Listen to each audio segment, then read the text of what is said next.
আসসালামু আলাইকুম। সবাইকে শুভেচ্ছা জানাচ্ছি মাসুম মাহবুব। দেখছেন ওপেন দ্য ইউটিউব চ্যানেল এবং মাসুম মাহবুব ফেসবুক পেজ। ডোনাল্ড ট্রাম্প তিনি ভারতের চোখে বাংলাদেশকে দেখতে চান না। তিনি নিজ চোখে বাংলাদেশকে দেখতে চান, যা আমরা ইতিমধ্যে টের পেতে শুরু করেছি। কারণ ভারতকে উপেক্ষা করেই তিনি সামনে এগুতে চাইছেন। এই মুহূর্তে নরেন্দ্র মোদীকে আর তিনি বন্ধু শব্দটাও বলেন না। এবং একটি বিষয় আপনারা খেয়াল করবেন যে সাম্প্রতিক যে কথা থেকে আমি এখানে এসেছি, মার্কিন পররাষ্ট্রমন্ত্রী রুবিও একেবারে তাকে উপেক্ষা করে ভারতের পররাষ্ট্রমন্ত্রীকে জয়শঙ্করকে উপেক্ষা করে তার বক্তব্যটি দিয়েছেন, যেটি ভারত একেবারে চায়নি। এবং তারা পাকিস্তানের বিরুদ্ধে কোনো প্রকার বক্তব্য দেয়নি, যেটি ভারত চেয়েছিল। এটি আমি শুরুতেই বলেছিলাম। এবং আরেকটি বিষয় দেখবেন যে পশ্চিমা বিশ্ব ভারতের প্রতি তাদের যে আস্থার জায়গাটুকু ছিল সেখান থেকে অনেক সরে আসছে। সেটা কানাডা যুক্তরাজ্যের স্যাংশন থেকে বললাম যে ভারতের উপর স্যাংশন এসছে, এটি আপনারা ক্লিয়ার বুঝতে পেরেছেন। পাশাপাশি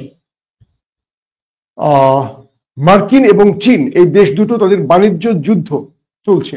এটা কিন্তু সামরিক যুদ্ধ না, এটা বাণিজ্যিক যুদ্ধ চলছে।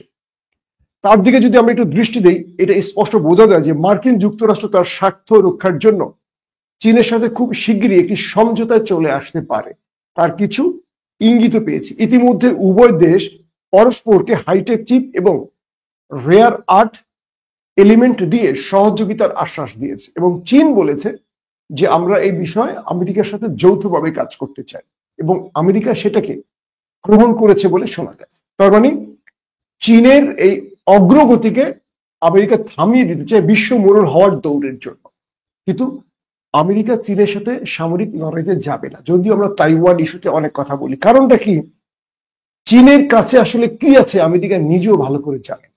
সাম্প্রতিক ইসরায়েল, আমেরিকা এবং ফ্রান্সের অস্ত্রে ভরপুর ভারতকে চীন তার প্রতিবেশী বন্ধু দেশ পাকিস্তানকে দিয়ে মাত্র কয়েক ঘন্টা যে নাকানি চুপানি খাইয়েছে, এরপর মোটামুটি আমেরিকা না, পশ্চিমা দুনিয়া বুঝতে পেরেছে যে চীনের কাছে আছে অনেক কিছু।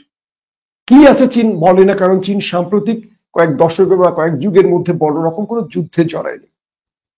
তো এক্ষেত্রে আমরা একটি বিষয় বুঝতে পারছি যে এই মুহূর্তে বাংলাদেশকে আমেরিকা এবং চীনের সাথে সম্পর্ক বৃদ্ধি করতে হবে। আর যদি বাংলাদেশ মনে করে বা আগামী দিনে সরকার মনে করে ভারত তাদের চয়েস হবে, আমি তাদের জন্য বলবো এটা তাদের ভুল সময় ভুল রাস্তায় হাঁটা।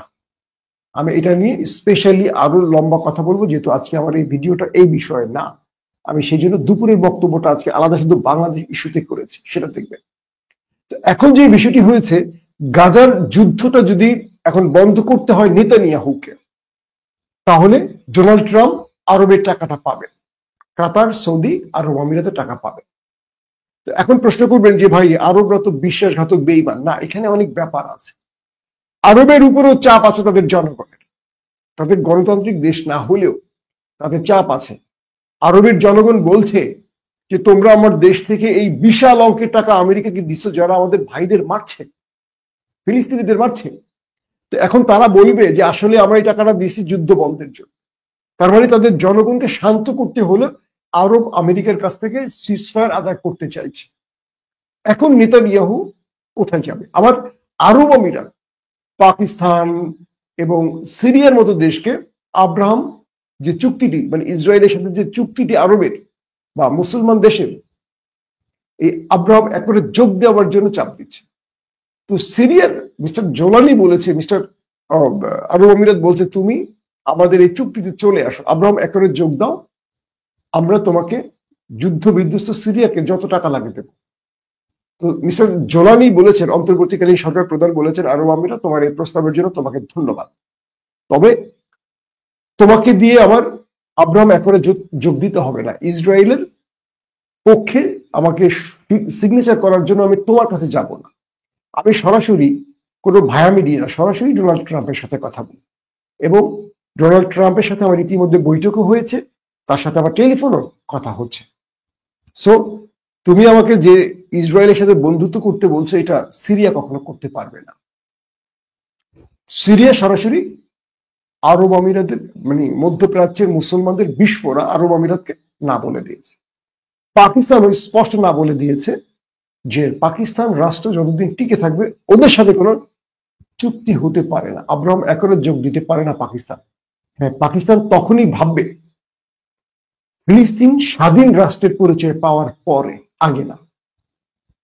তো এই ক্ষেত্রে গাজা এবং ইয়েমেনের বিপ্লবীরা, বিদ্রোহীরা অথবা প্রতিরোধ বাহিনীগুলো বেশ চাঙা মুডে আছে। এখন গাজার প্রতিরোধ বাহিনীগুলো মোটামুটি দখলদারদের উপর ধোলাই চালাচ্ছে। আজকেও ইয়েমেন দখলদারদের উপর ব্যাপক অ্যাটাক করেছে।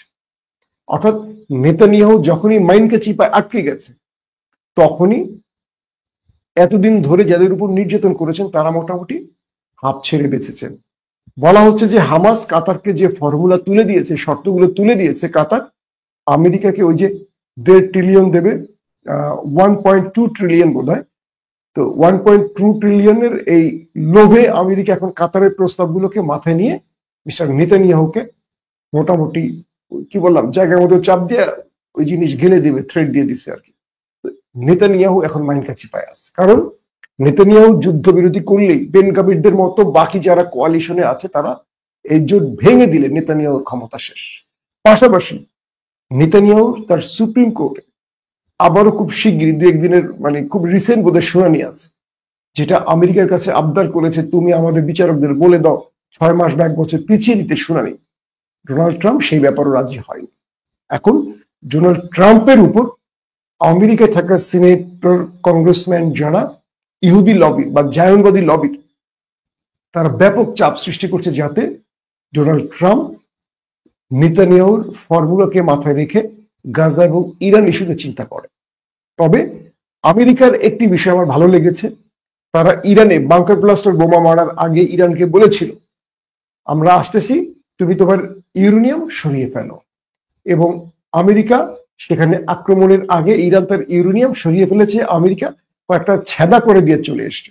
আবার ইরানও সেম কাজটি করেছে, কাতারে আক্রমণের আগে আমেরিকাকে বলেছে আমার উপর অনেক চাপ আছে, আমাকে যে কোনো ভাবেই হোক আক্রমণ করতেই হবে, তুমি তোমার সেনাবাহিনীকে নিয়ে সরে যাও।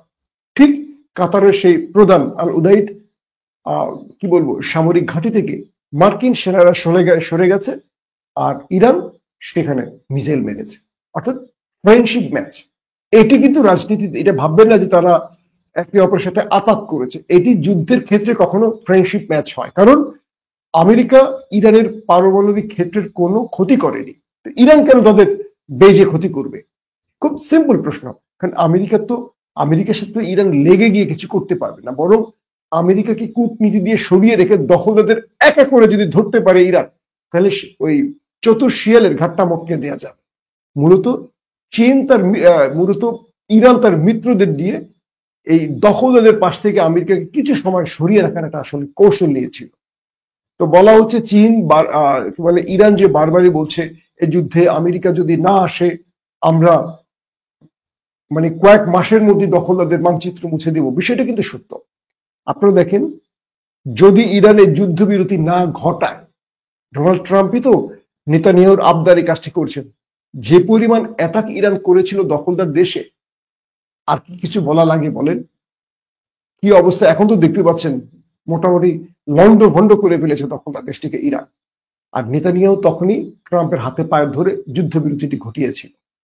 তো এই মুহূর্তে নেতানিয়াহু তার সবচেয়ে বড় রকম কি বলবো অসহায়ত্ব নিয়ে আছেন। এখন জানি না আমাকে যে তথ্যগুলো মার্কিন সাংবাদিক দিয়েছেন, এই তথ্যগুলো আমি আপনাদেরকে অগ্রিম মানে যেটা বলবো যে আনঅফিসিয়াল তথ্যগুলো দিয়েছি।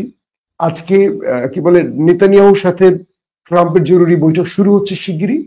সেই বৈঠকের পর আমরা বিশ্বাস করি যুদ্ধবিরতির ঘোষণা আসতে পারে। আজকে যে তথ্যগুলো দিলাম, এই তথ্যের সত্যতা হয়তো আমরা ট্রাম্প নেতানিয়াহুর বৈঠকের পর সাংবাদিক সম্মেলনে কি ঘোষণা আসে তার আলোকে বুঝতে পারবো। দর্শক, বিদায় নিচ্ছি এখনকার মতো। প্রত্যেকে ভালো থাকবেন।